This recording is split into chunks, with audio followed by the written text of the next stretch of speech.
guys, how's it going? I'm Sydney from PhoneDoc.com, and this is the Samsung Solstice 2 from AT&T. It's a basic little feature phone. It doesn't have a physical keyboard, but it does have a 3-inch capacitive touchscreen display, and it has a 2-megapixel camera.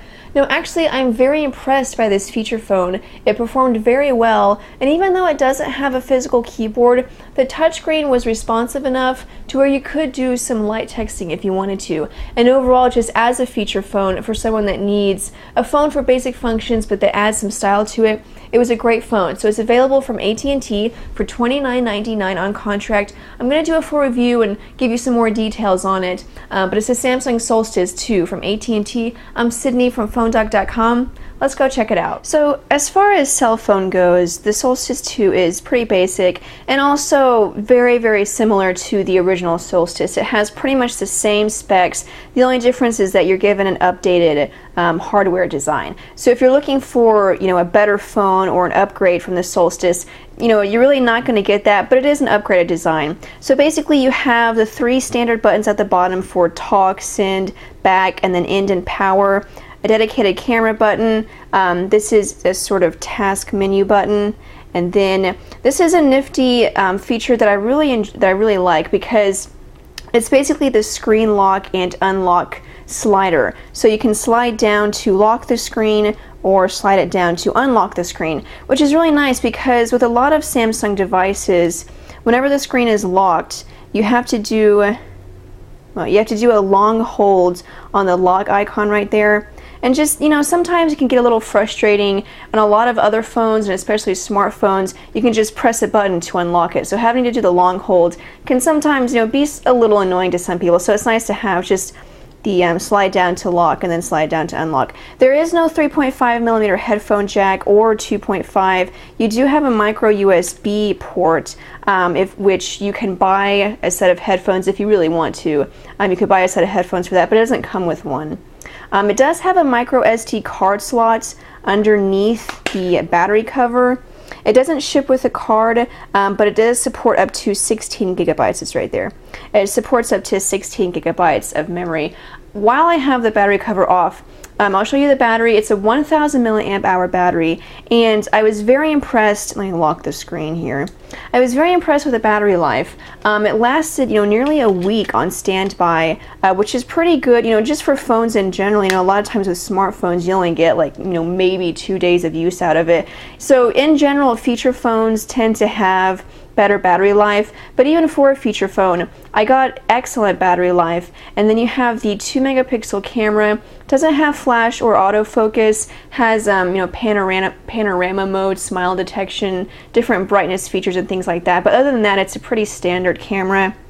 It does capture video in VGA quality, which is 320 by 240. And whenever I was testing out the camera, I found that pictures weren't spectacular, but it took pretty nice snapshots. You'll notice, from far away, it was pretty clear.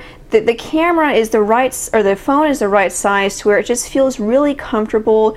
Taking a picture was just, something that I think a lot of manufacturers take for granted. The comfort and placement of the button, as well as the overall design in taking a picture. And I think with the Solstice 2, it really is comfortable in taking a picture. Not that that's a huge deal, and I know, but for me, it was nice. It was comfortable. And then, so basic pictures, came out fairly well. This was in, a little bit low light, but then taking pictures close up, I don't know if you'll be able to tell, but it was kind of blurry. So this is a close-up shot, and then I have another close-up shot from another angle, and the phone just went crazy, I think because I tilted it. So yeah, close-up shots were just kind of blurry, but just overall, snapshots that, if you want to take a quick photo and then send it, they came out pretty well. Now you'll see the user interface is basically just Samsung's TouchWiz UI, which we've seen before. You have 3 home screens. You can see which home screen you're on at the moment, and then you have a widget drawer where all of your widgets are held, and then you can also customize which widgets are in this drawer. And then if you want to pull out a widget, like say the clock, I can just slide it out and it goes there. So it's pretty nice. I enjoy Samsung's TouchWiz UI. Some people don't. It's kind of just, personal opinion. One interesting thing that the phone does come with is widgets for Twitter, as you can see, as well as a widget for Facebook. So kind of interesting. You know, obviously it's not, you know, a very data intense widget, so I think you can set it to update automatically every hour, every 3 hours, or once a day, and then you can manually update it if you'd like to. This screen is a 3-inch capacitive touchscreen display. It has a resolution of 240 by 400, and actually in terms of capacitive touchscreens on feature phones, it was pretty good. Now, I will say it's not going to be up to par with a capacitive touchscreen on a smartphone. You know, don't expect that at all.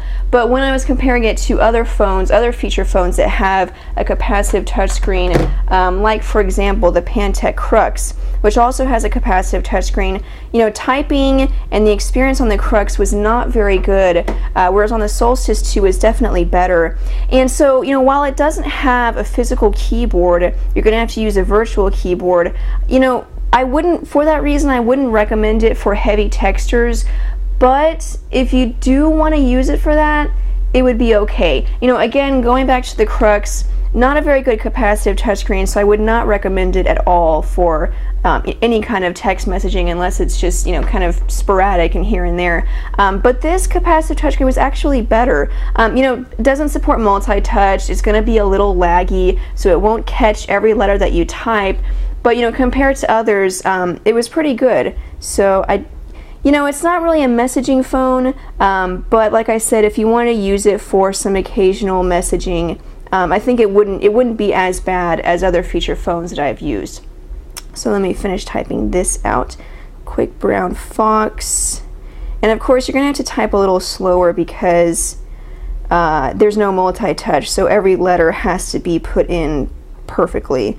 Over the lazy dog. And of course, I'm typing even slower because there's a giant camera in my way. So the quick brown fox jumped to the lazy dog, typed really slowly and with one error. So not perfect, but better than I've used in the past and on other devices.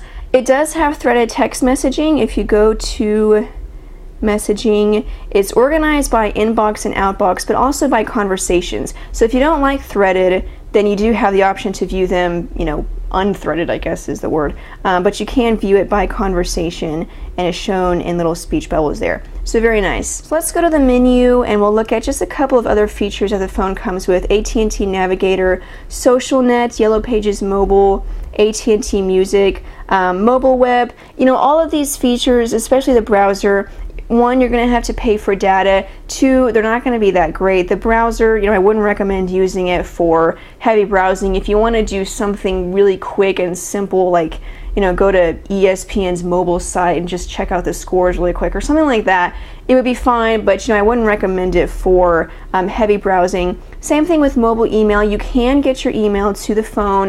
You're going to have to pay for the data, and it's not going to be the smoothest operation that you've ever seen. I almost said smooth operator like the Sade song. That was, don't ask. Anyway. And then you have AT&T Maps, Wear, Family Map, MyCast Weather, AT&T Radio, Star Tweets, which I don't know if anyone actually uses that. So there are some nice features, and then there's some customization features that are nice. You can see this icon in the corner there. If you tap it, you can rearrange the icons in the menu. You can delete them, and then you can add others. So some nice customization features there. And then of course these three home screens, you can change the background wallpaper, and obviously, as you can see, they can all be different. They don't have to be the same.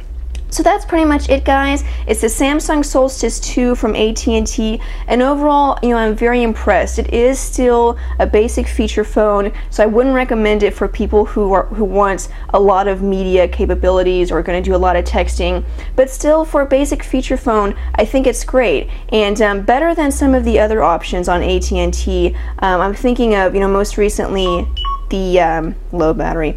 I've been thinking of most recently the LG Encore, which we just did a review on, and we're also going to do a dogfight with the Solstice 2. But just, you know, comparing those two phones right off, I think the battery went dead. Well, it did last for a long time, even though it happened to go dead right now. But just, comparing it to other phones on AT&T's network in terms of feature phones, I think it's definitely the best option right now that's, just recently been released. So go check it out, the Solstice 2 from AT&T. I'm Sydney from PhoneDog.com. Thank you so much, guys, for watching. Check out PhoneDog.com for more news, updates, and reviews. Also, our Facebook page. Right now, we're giving away up to 100 iPads as well as 2 tickets to the 2011 Super Bowl. So check that out, facebook.com/phonedog. You can also follow me on Twitter. My screen name is It's My Job to Know. So come and ask any questions and I'll try to answer them. Thanks, guys, for watching. I'm Sydney from PhoneDog.com, and I'll see you guys later.